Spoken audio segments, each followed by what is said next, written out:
Everyone, आपका स्वागत है मेरे चैनल जेएस एकेडमी में। आज हम शिक्षा शास्त्र के कुछ महत्वपूर्ण क्वेश्चन लेकर आए हैं जो UGC net, TGT, PGT, CTET तथा अन्य टीचिंग एग्जाम के लिए काफ़ी महत्वपूर्ण होने वाला है। तो चलिए वीडियो की शुरुआत करते हैं। आज का जो पहला क्वेश्चन है, शिक्षा द्विमुखी प्रक्रिया है, किसका कथन है? किसने कहा था कि शिक्षा द्विमुखी प्रक्रिया है? ऑप्शन पहला है जॉन डीवी ने, दूसरा है जॉन एडम्स ने, तीसरा ऑप्शन है जॉन लॉक ने और चौथा ऑप्शन है महात्मा गांधी ने। तो शिक्षा द्विमुखी प्रक्रिया है, जॉन एडम्स ने कहा था। शिक्षा के दो ध्रुव होते हैं, शिक्षक और शिक्षार्थी, जॉन एडम्स ने कहा था। Second option is the right answer. अगला क्वेश्चन है, निम्न में से कौन निरौपचारिक अभिकरण है?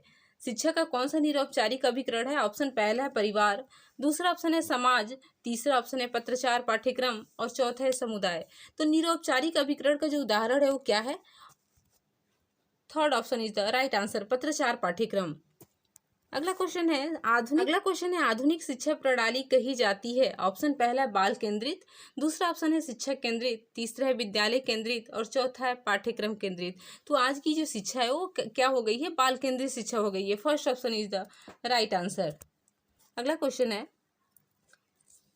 किसने कहा था पौधों का विकास कृषि के द्वारा होता है और मनुष्य का विकास शिक्षा के द्वारा? ऑप्शन पहला है फ्रोवेल ने, दूसरा ऑप्शन है जॉन लॉक ने, तीसरा है जॉन डीवी ने और चौथा है जॉन एडम्स ने।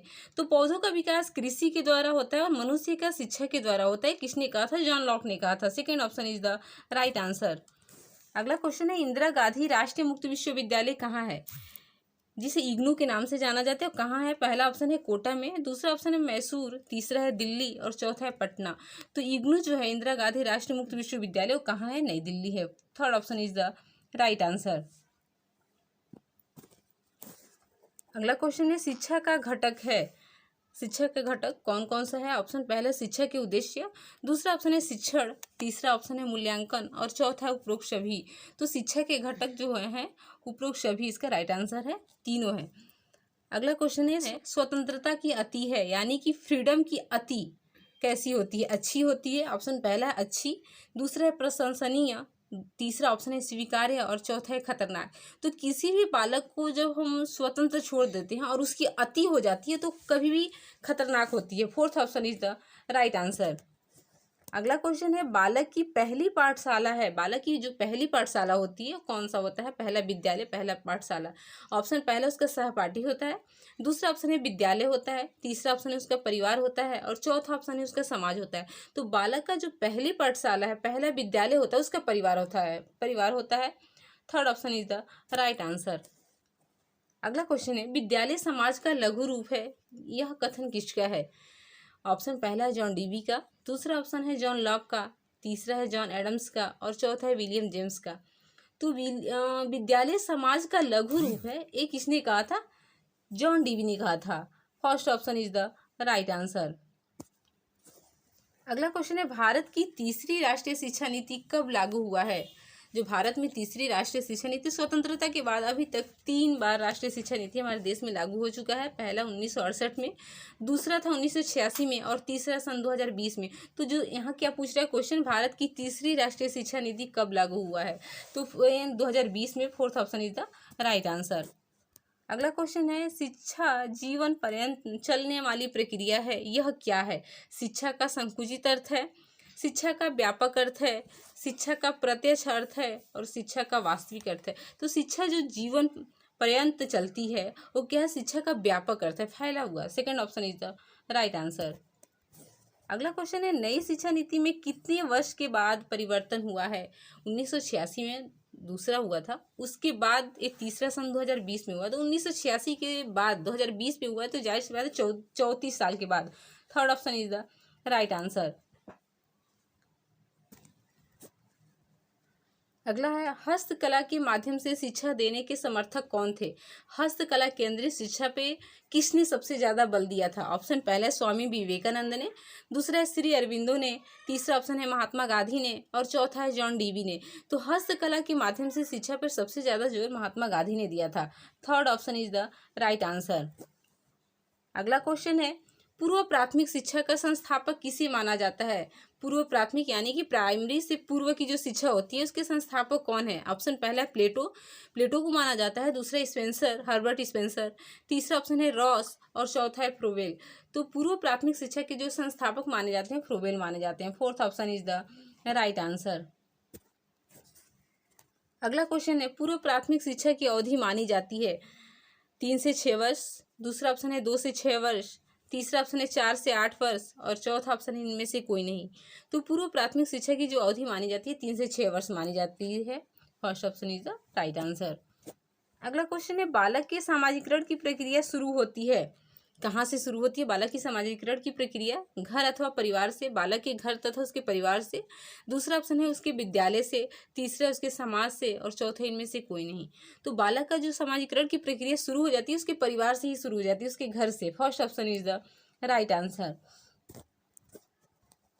अगला क्वेश्चन है शिक्षा के सामाजिक उद्देश्य में व्यक्ति की अपेक्षा किसे अधिक महत्व दिया गया है? सामाजिक उद्देश्य की बात की गई यहाँ। सामाजिक उद्देश्य में व्यक्ति की अपेक्षा जाहिर सी बात है समाज को ज्यादा महत्व दिया जाता होगा। Second option is the right answer. अगला है साधन को अंग्रेजी में क्या कहते हैं? पहला ऑप्शन है एजेंट, दूसरा है एजेंसी, तीसरा ऑप्शन है दोनों और चौथा है दोनों में से कोई नहीं। तो साधन को अंग्रेजी में एजेंसी कहते हैं। Second option is the right answer. साधन यानी कि अभिकरण।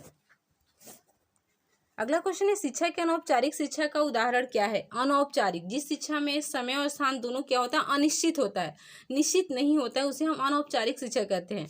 ऑप्शन इसका पहला है विद्यालय, दूसरा ऑप्शन है परिवार, तीसरा है पुस्तकालय और चौथा इनमें से कोई नहीं। तो जहाँ समय और स्थान निश्चित नहीं होता है वो परिवार होता होगा ना। Second option is the right answer. अगला क्वेश्चन है शिक्षा का वह अभिकरण जो शिक्षा एक निश्चित स्थान पर देता है कहा जाता है? जिस शिक्षा में समय और स्थान दोनों क्या होता है? निश्चित होता है, उसे हम शिक्षा का औपचारिक अभिकरण कहते हैं। First option is the right answer.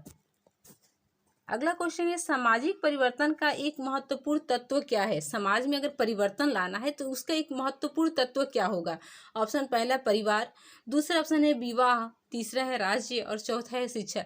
तो समाज में जो परिवर्तन लाना वो शिक्षा के माध्यम से हम ला सकते हैं। Fourth option is the right answer.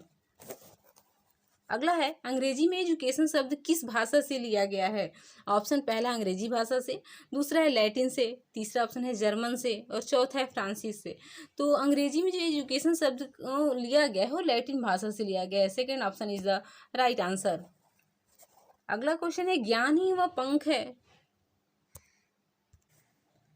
अगला क्वेश्चन है ज्ञान ही वह पंख है जिससे हम स्वर्ग तक उड़ सकते हैं, यह किसका कथन है? किसने कहा था कि ज्ञान ही वह पंख है जिससे हम स्वर्ग तक उड़ सकते हैं?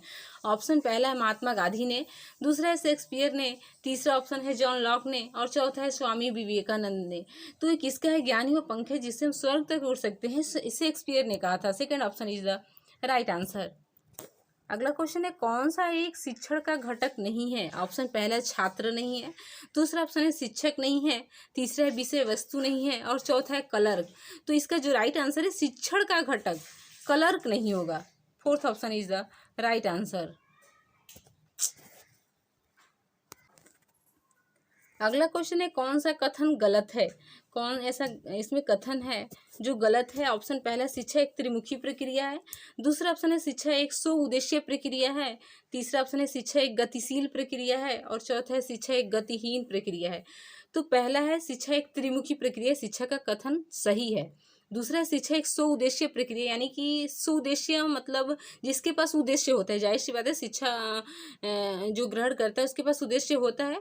तीसरा ऑप्शन है शिक्षा एक गतिशील प्रक्रिया है, गतिशील चलने वाली प्रक्रिया है और चौथा है शिक्षा एक गतिहीन प्रक्रिया है। इसका राइट जो आंसर है एक गतिहीन प्रक्रिया नहीं है शिक्षा। Fourth option is the right answer.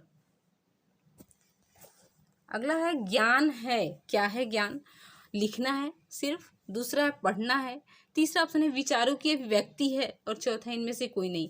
तो ज्ञान क्या है? विचारों की अभिव्यक्ति है। Third option is the right answer. अगला क्वेश्चन है खाली समय के सदुपयोग हेतु हमें क्या करना चाहिए? अगर हम खाली समय में हैं तो हमें क्या करना चाहिए उसका सदुपयोग करना है? तो ऑप्शन पहला है बात करना चाहिए, दूसरा ऑप्शन है घूमना चाहिए, तीसरा है सोना चाहिए और चौथा है कुछ उपयोगी काम करना चाहिए। तो खाली समय का सदुपयोग जब हम करते हैं तो क्या करना चाहिए? उसमें कुछ उपयोगी काम करना चाहिए। Fourth option is the right answer. अगला है भारत में प्री स्कूल कितने भागों में विभाजित है। जो प्री प्राइमरी है वो कितने भागों में विभाजित है। ऑप्शन पहला है 2, दूसरा ऑप्शन है 5, तीसरा है 4 और चौथा है 3। तो इसका जो राइट आंसर है प्री प्राइमरी 3 भागों में विभाजित हुआ है। Fourth option is the right answer. अगला है एनईपी 2020 किसकी सिफारिश पर आधारित है। जो राष्ट्रीय शिक्षा नीति 2020 है वो किसकी सिफारिश पर आधारित है। ऑप्शन पहले कोठारी आयोग के, दूसरा ऑप्शन है डॉक्टर निगम कुमार के, तीसरा है के कस्तूरी रंगन के और चौथा इनमें से कोई नहीं। तो एनईपी 2020 जो के कस्तूरी रंगन की सिफारिश पर आधारित है। Third option is the right answer. अगला है राष्ट्रीय शिक्षा नीति 2020 को लागू करने वाला पहला राज्य कौन सा है। भारत में राष्ट्रीय शिक्षा नीति जब लागू हुआ है तो पहला राज्य कौन सा है जो इसे सबसे पहले स्वीकार किया था, एक्सेप्ट किया था।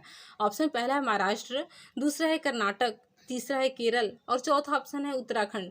तो राष्ट्रीय शिक्षा नीति 2020 को लागू करने वाला भारत का पहला जो राज्य है वो कर्नाटक है। Second option is the right answer. अगला क्वेश्चन है जिसका आंसर आपको कमेंट्स में बताना है। स्कूल पाठ्यक्रम के 10+2 स्थान पर नया पैटर्न क्या होगा। 10+2 पैटर्न जो था 1986 में, उसके स्थान पर अब एनईपी 2020 के तहत क्या हो गया है, कौन सा पैटर्न हो गया है। इसका आंसर आपको कमेंट्स बॉक्स में बताना है। चलिए, वीडियो अगर अच्छा लगा हो तो इसे लाइक करना ना भूलें।